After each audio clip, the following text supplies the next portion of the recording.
and reformed. This is David Fischerung, who was from the Mauererschule ghetto also. And there he is visiting Auschwitz again, going back to Block 7. If a place is just a terrible memory, it's not clear that you want to bring your family to it. So I mean, that's a piece of data in itself. This is the second group, or part of the second group, 3 of the 4 people who are in the second group, 43, 44. That's Gev on the left with his memoirs. He was also in our movie about Buchenwald. He's a Buchenwald boy, so there he is from the movie. Gerhard Silver, I met in Australia. He was also from Berlin with Gev. They were in the same class together, and then they were in did the same work in Berlin before they were deported. And the guy on the right is Moshe Hillian, who's a surviving Greek Jew from Salonika. And 43, 44, the demography of the place changed so that it was now German Jews and Greek Jews. Slovak, French, Polish Jews, then German Jews, then Greek Jews. Gev talks in his memoir about how the kids lived in little ethnic clusters that they called Little Berlin, Little Warsaw, Little Kiev, and Little Salonika. And it gives you some of the idea of the social fabric inside the ghetto, inside the Marischal. There was also a gypsy group that was there, but they don't give testimonies. They don't write memoirs, so it's harder to get access to their history. This is the final group, the group in 1944. They were all Polish Jews again, and they all came from the Lodz ghetto. The Lodz ghetto was one of the longest surviving ghettos. It was not emptied until the summer of '44. And these guys arrived in August or early September, I think it's late August, at Auschwitz. And 250 of them were placed in the Marischal. Many of them went to Israel in the years after the war, and they remained a group. They were tight with one another. And the guy at the top, whose name was Gershon Peltel, and is now Gershon Ben Yehuda, who lives in Rehovot, just south of Tel Aviv, was the guy who put the commemorations together. He was the guy with the roller decks. So it's very important to find somebody like that who can answer a lot of questions. So what happened in the Marischal? The kids actually were in a school. They were on the second floor of a brick building that you saw. And the top floor, which they called the attic, the third floor, was a place of schooling and clinical work, learning by doing. The curriculum of the Marischal focused on building construction, building materials, and to a lesser extent on calculations and learning the German language. You can see how this is set up in a functional way. You're going to create people who can listen to German commands. You're going to create people who can help with the calculations required to do construction work. You're going to create people who are more knowledgeable about building materials and their composition, and particularly know about preparing mortar. Because these guys are never going to be masons. They're masons' apprentices after a 3-month kind of training. And they learn the principles of and the actual practices of building brick walls and connecting bricks and walls, constructing arches, insulating brick walls, and the principles of general architecture. Kids had notebooks. They went to school from 8 to 5 every day, 6 days a week. Sunday they had off. So in the middle of Auschwitz, with people who arrived at Birkenau, they were taken to Auschwitz I. They were put in a block where every day after roll call and after whatever food was given to them, it was not very much, they were up in the school learning, in a building. They weren't outside in the winter cold. They weren't in the rain, except during roll call. They were actually learning things. And those who didn't complete it satisfactorily in 3 months, which blew my mind when I found this out, were permitted to retake the course. So we have guys who I know from the records, both testimony and the register, were there for 6 months. Okay.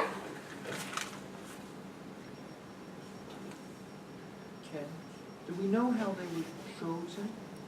I think it was largely from how they looked, whether they looked strong and able to work. Some of them had prior experience as plumbers or electricians and so forth, but they didn't do it. It wasn't by vocation.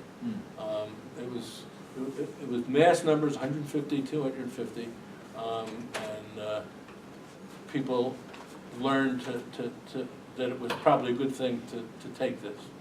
Moshe Helion, the Salonican Jew, actually wasn't selected, and he had a contact in the Arbeitsdienst, which is the place that assigned work, and he actually used that contact to get placed in the Marischal. So there was some sort of information in the camp that there was a place where you could be indoors, where you actually learned things to be a mason, and people thought that was a good thing to try and get into. Who were the teachers? And I also had a quick question too, you haven't got to your conclusions yet, but to the extent that it was at least partially a haven, would it be strategic for people to fail on purpose after 3 months? No, because they be able to didn't stay know longer? that they'd be able to stay. Oh, okay. And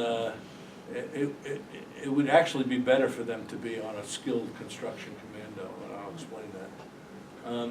So what did these guys do? Let me answer Kirsten's question first. Who are the teachers? Teachers are other prisoners who were skilled masons, mostly Polish, but we know of at least one French Jew who's a former boxer, and people remember that. You didn't mess with Ziggy. So the teachers were former prisoners who could actually impart some knowledge. And Auschwitz has just, in the last month, published some names of these teachers on their website.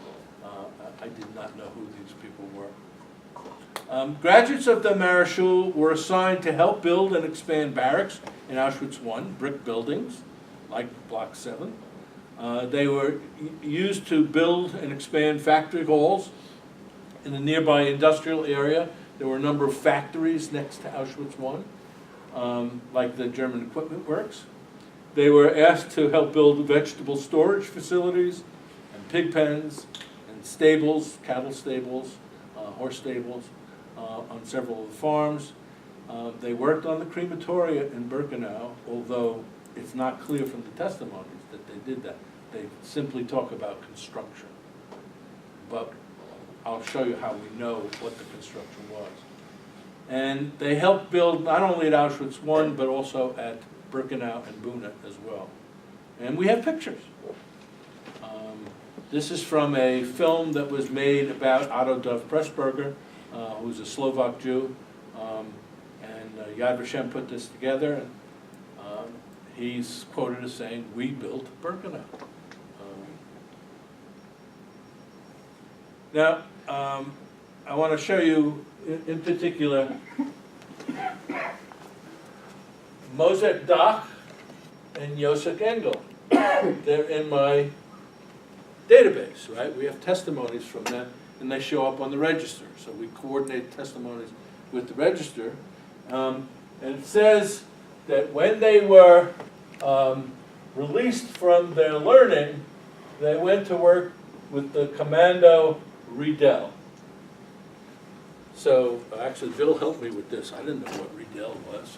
I knew Topf and Sons built the crematorium ovens, but what was Riedel?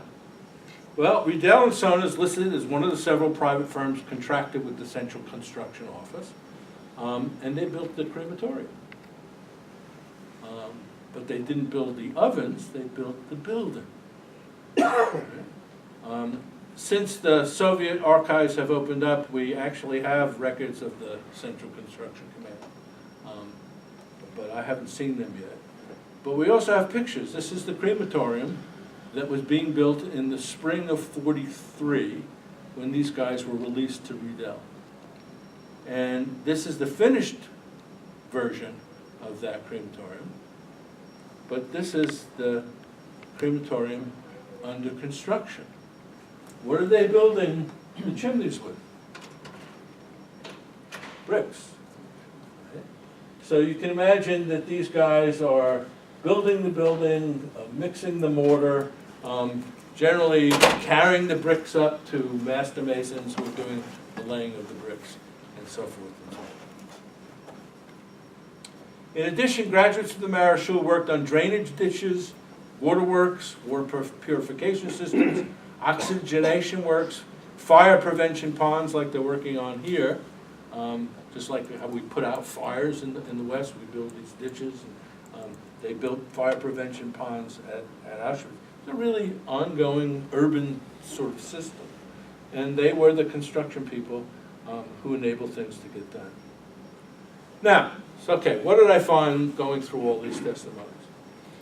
When you read the memoirs and hear the testimonies, the first thing, always the first thing, that people say is that this was a place of cruelty and terror. Right?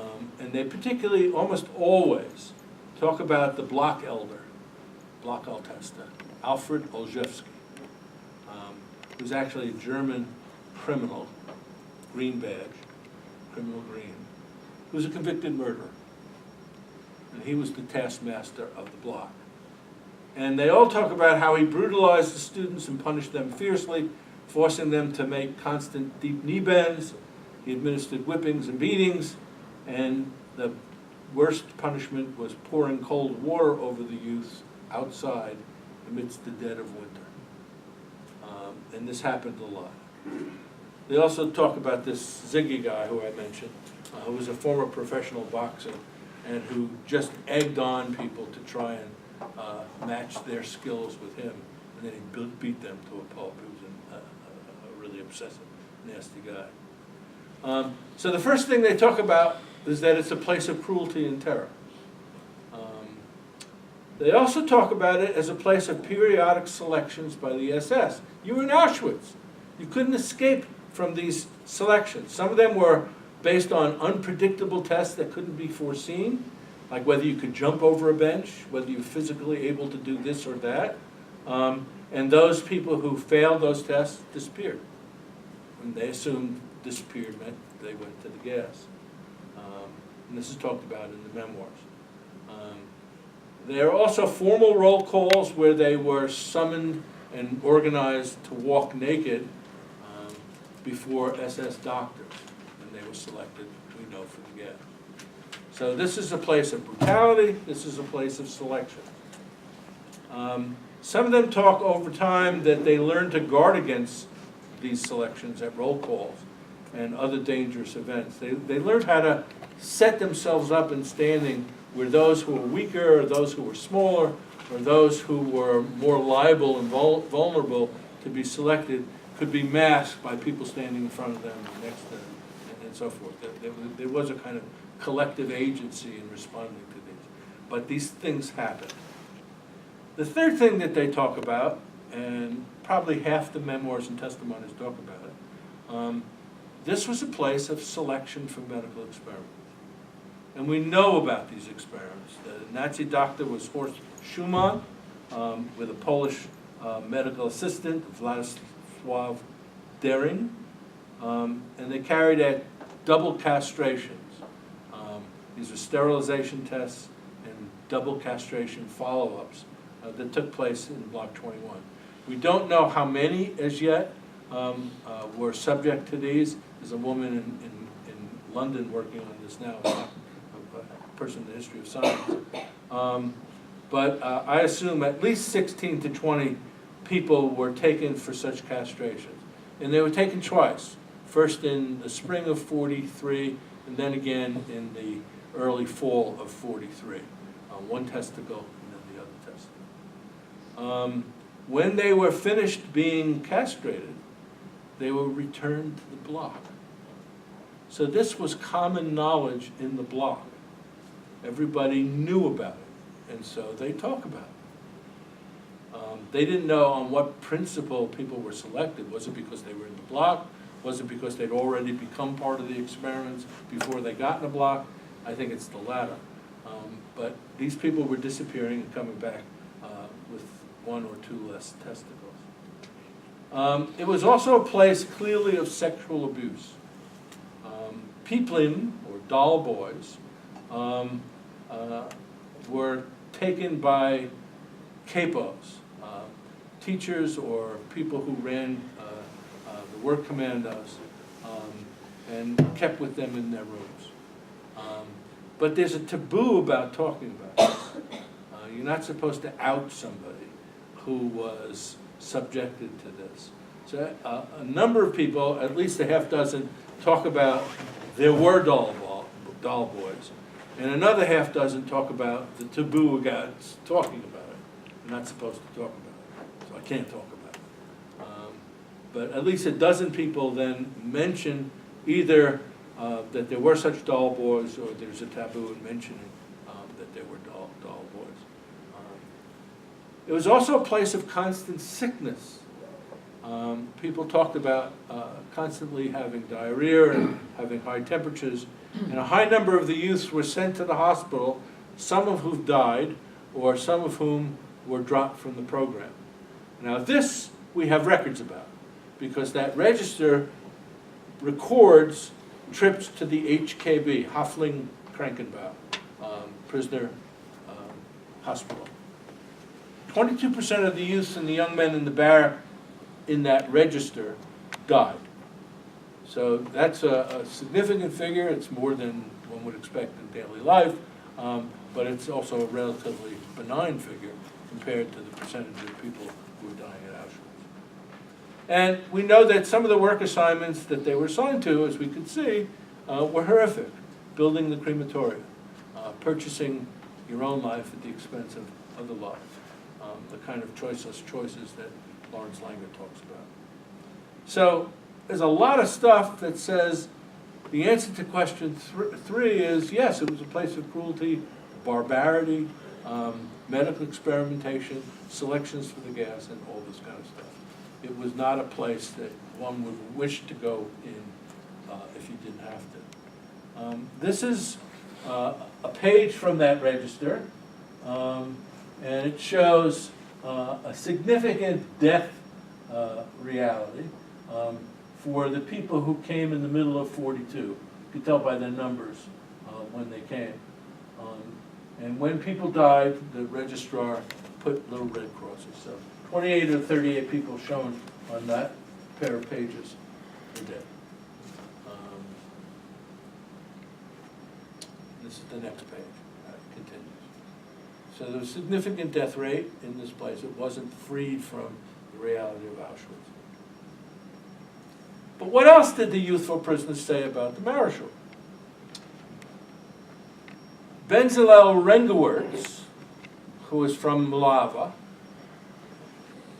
and who came to Detroit, and changed his name to Saul Ramey, and who's the uncle of Sam Raimi, who graduated from MSU. I'm sure David knows who that name is.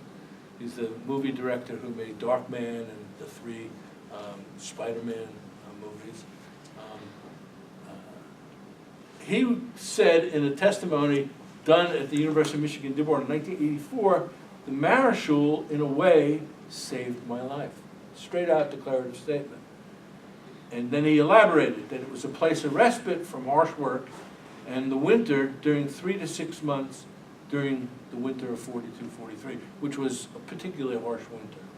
So for Bezalel Rengewirtz, Saul Ramey, he was alive because during the first 6 months he was in Auschwitz, he was indoors, not going out to work, protected against the elements. He graduated in 6 months. He was there for 2 terms.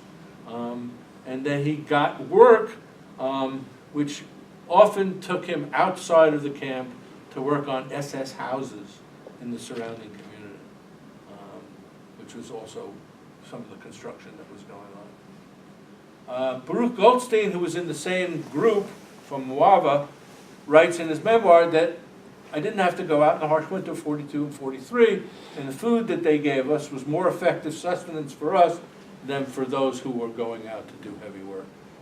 So for some of these people, it was a refuge and a haven. And it was a refuge and a haven in a sense that it was not like other places in Auschwitz. death rate was much lower, and it was a place of being harbored from the elements. Joseph Engel, remember him? He's the guy who went to Riedelsund and wound up in Charleston. I think maybe, and he said this tentatively in his testimony, obtaining building schools in the school helped me to survive. Right? So it wasn't just a place of refuge for a winter. It was a place that actually gave me skills. And that led to jobs outside after in the camp that helped me to survive. He's one of the people who worked on the crematorium. Thomas Gev, with whom we started this presentation, says directly it was an asylum of sorts. Nobody's going to say completely that it was an asylum. It's always qualified in some way. It was an asylum of sorts and saved many lives.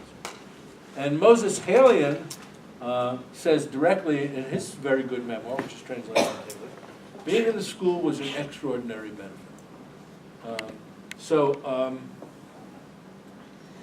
Even despite the widely known castrations, everybody knew about them, even despite the sickness and the diarrhea, and the fear of the HKB, because people disappeared from there and didn't come back, it was a place that they knew provided better conditions than being in Birkenau or Buna. They slept in bunks with straw. There was no work on Sundays. They had access to showers. Many of them had been in Birkenau initially, so they compared. It was much better to be here than there. Many of them also talk about conditions of mutual aid among the prisoners that were better here than elsewhere. They often talk about Birkenau as a place where everyone was out for himself, and there was no cooperation at all. But they don't talk about the Marischal this way. It was a stable population for at least 3 months. People got to know each other. They talk about calling each other by their names. Right? They shared languages. They were able to call each other by their names, not by their numbers. And they talk about either ethnic group clusters, Giev's Little Berlin, Little Warsaw, Little Kiev, or they talk about friendship clusters, pairs or triads, often with boys from the same town. The teachers, they say, going back to Kirsten's question, appeared devoted to their learning. And there were no punishments for failing tests. And I mentioned that you could be left back and go another 3 months. It seemed to be a good deal. They often talk in the testimonies about how the teachers would tense up when the SS were around, and they would push them harder when the SS came to observe. This was not a clandestine block. It was not a block out of the sight of the SS. The SS would pop in, and then things would be a little bit tougher. Some have claimed that the Blockeld test, the Blockelder, changed at some point, and instead of being a green criminal was a political prisoner, a red. And that may have helped conditions to change a little bit, but I haven't been able to confirm that yet. Most of the boys were assigned to construction commandos as mason apprentices, and some of them worked in very benign conditions outside the camp, so that it seemed that learning skills or getting certified did lead for many to different kinds of work, but it was also a crapshoot because some people wound up doing construction in the mines, which is very dangerous. One of the things that really surprised me, with some of the boys in their testimonies take a craft pride in what they learned to do, what they could do. They speak with pleasure of joining walls, making walls of great strength that wouldn't fall down, doing edges, and working with a plumb bob. And several of these people went into construction work for their post-camp careers.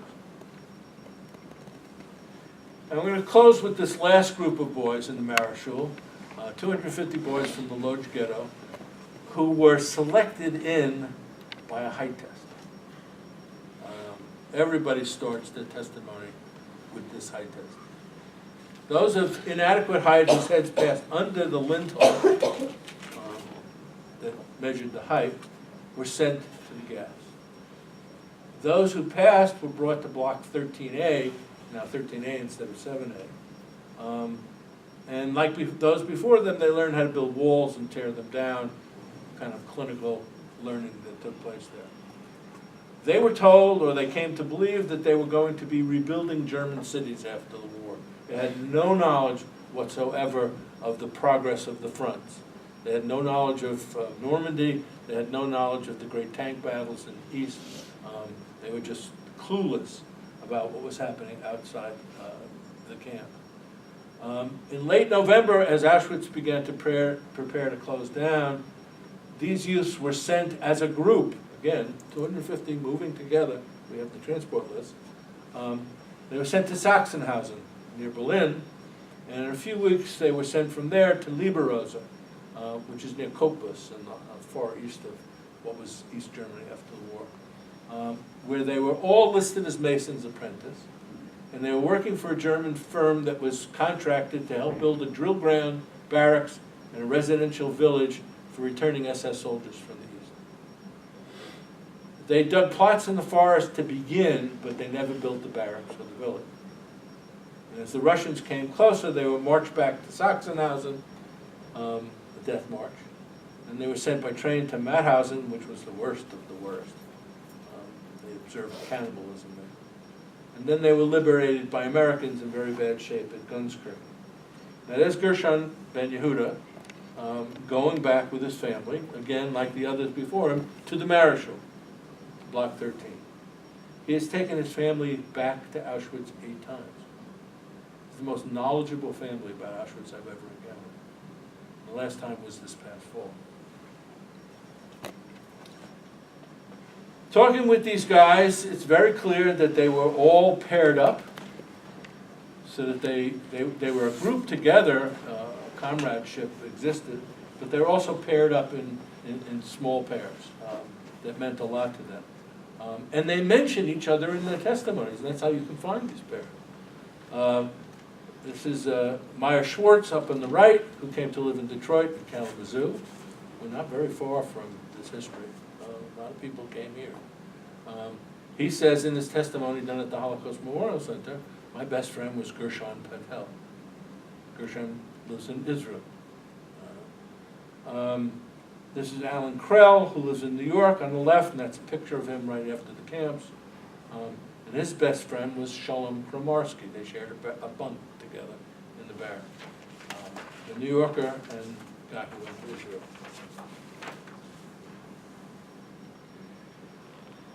Gershon Pelter, Gershon ben Yehuda, has for many years organized the commemorative meetings in Lodz, from the Lodz survivors. And he brings his family to Auschwitz, to the Marischal, which he says directly helped him to survive. He explores here the building that housed the Marischal in 1944, the attic where learning took place, and the area where bunks were. That's where he's pointing on the lower right. So he goes back, they take pictures. In some way, they're commemorating an existential beginning for the family. Because had he not survived here, there would be no family to accompany him. He couldn't return himself. So this is Ellis Island in some sense. And they go back. This is his family at Auschwitz again. When I was in Israel giving the first version of this project at a testimonies conference, I spent a day with them, and they adopted me, basically. When you can do an interview, you get more information than from a testimony, especially if you can get past the language barriers. My Hebrew's not good enough to conduct an interview in Hebrew. Chen helped me on the phone, but then I met them, and Ayelet, his granddaughter on the left, who's a med student, is fluent in English, and she was the translator, so I was able to get lots and lots of information. And to my surprise, also in an interview, he had on the phone at his beck and call 3 other guys who were in the Marischal, who didn't want to be interviewed, but consented to answer any questions that I might have. And when he couldn't answer a question himself, he'd pick up the phone, and I'd be talking to some other guy. It was amazing. that's the Marischal, a place of learning, which did make a difference, a place of refuge, which did make a difference, at least these people think it did, and a place of terror and brutality. The answer to my questions that I began with is all of the above. Question?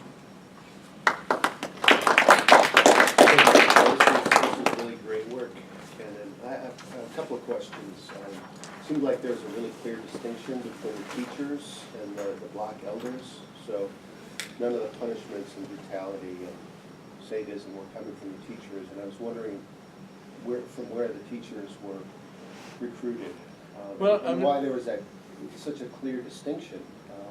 Yeah. This all goes to Primo Levi's gray zone in the camp. Primo Levi's memoirs and essays talk about a murky area in the camp where prisoner functionaries and SS kind of blend together.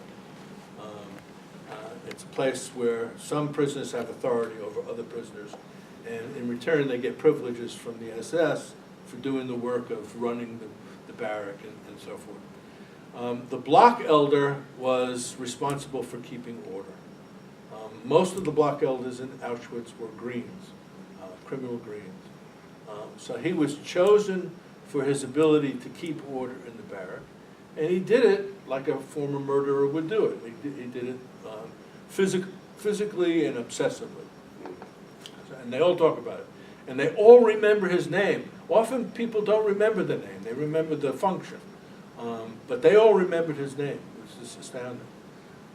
The teachers were drafted into work because they had skills, not because they were required to keep order. And their job, as their function, was to impart something, to make these kids worthy Masons' apprentices. So they put pressure on them, but they had an interest in them learning. They had an interest in them coming out the other side. They had an interest in the block prevailing and staying alive because it meant privileges for them.